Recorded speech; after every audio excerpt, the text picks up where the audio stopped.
Hello, everyone.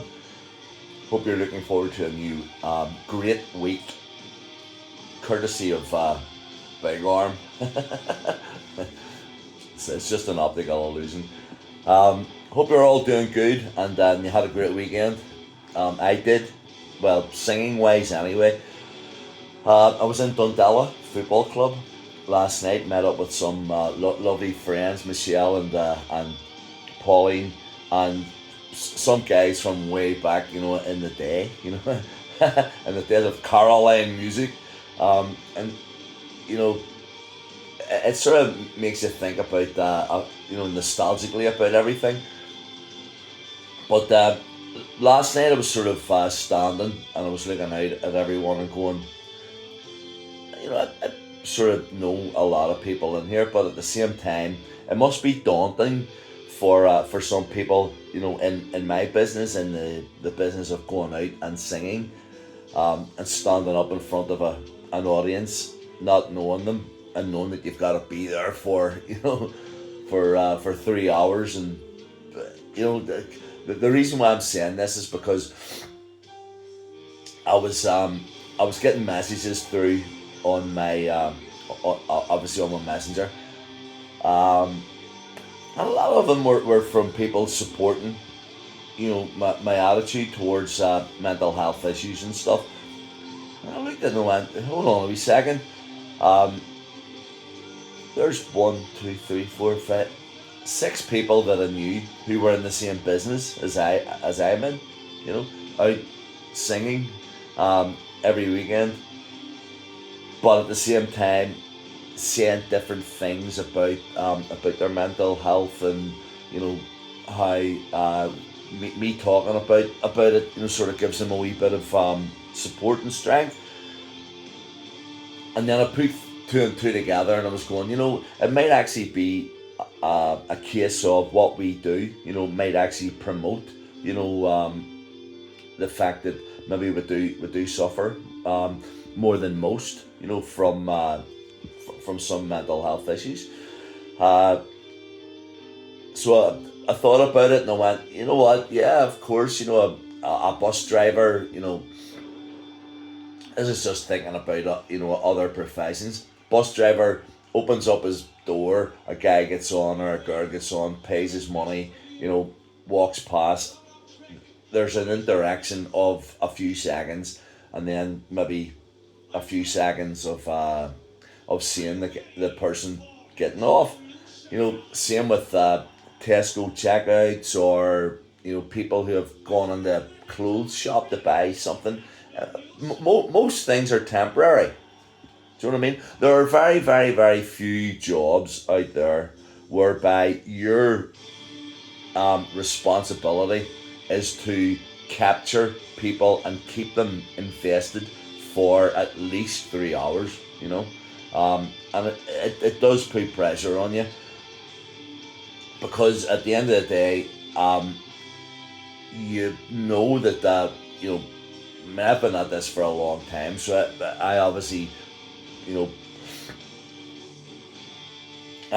know the score and have done my trade as such, but it hasn't been without its hiccups. But you know, as a singer, you got to go out. As a solo singer, now I'm talking about, not as an established singer, because or even a person in a band, because you've got the backup of the other musicians. And as an established singer, when I'm talking about established, I'm talking about, like, Robbie Williams, or whatever. The audience is there already for you. It's yours to lose. You don't have to you don't have to bring them in.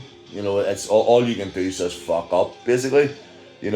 But with us as sort of semi professional musicians, you find yourself standing there in front of a room full of people who want to be entertained. And you know that you can do it, but there's also the sort of the pressure of are they going to be entertained?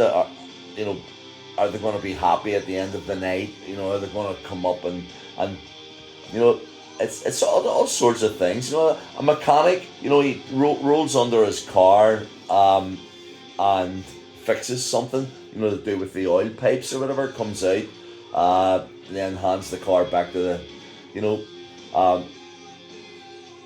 I, I mean, the thing that I'm thinking about, maybe from a long term thing, is maybe a pilot of a plane, you know, from a profession point of view. But at the same time, he's in a cockpit. He doesn't have to, interact with people if he doesn't want to. Um, but as a singer, as a musician, as someone who entertains, you have to go out there, and everything depends on your delivery and the way that you're thinking that particular night. And even if you're in bad form, they can't know that. You're not allowed to show that. Even if you've got like a cough or a bad chest or whatever, you have to go and try and squeak out, and suffer. Most of the time it's great. You know what I mean? But I don't know whether my fellow musicians will relate to this or not.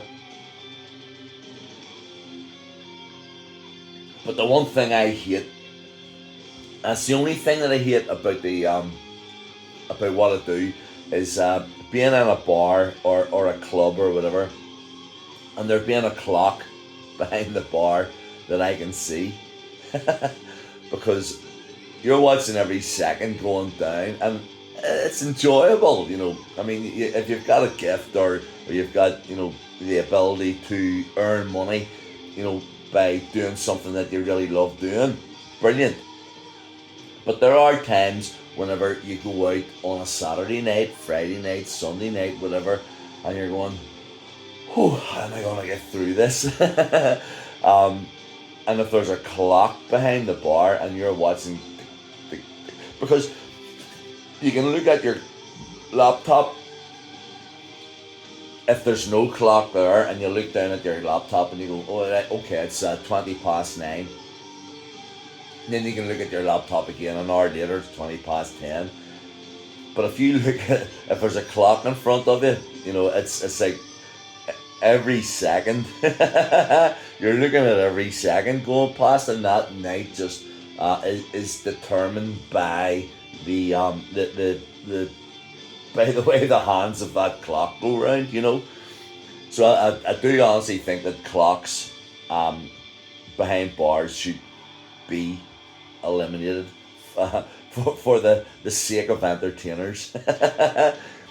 But I think what we should actually do is have like a sort of an entertainers brotherhood, sisterhood type thing, where we get together, in a group, and actually talk about things, because I'm sure that we all have, a shared reasons for being down in the dumps, or whatever, and working out wee ways that the things can be alleviated, because I know for a fact that there's nothing I love, looking down and seeing a message from someone, Christine Robbo, or anybody that sort of just sends me a wee message and goes, "Hope your gig goes well," and it's another entertainer supporting another one on our circuit. It's brilliant. It just means the world, because it's a place where people are supposed to be enjoying themselves. And if you're up there and you're not really in a sort of an enjoyable mood, they're not going to enjoy it if you put yourself across as your true self at that moment. But it's a battle. It really is, because then you got to come home and sort of go, But a lot of people think, well, you're up there singing for 3 hours. That's easy. You're not digging up the roads or whatever.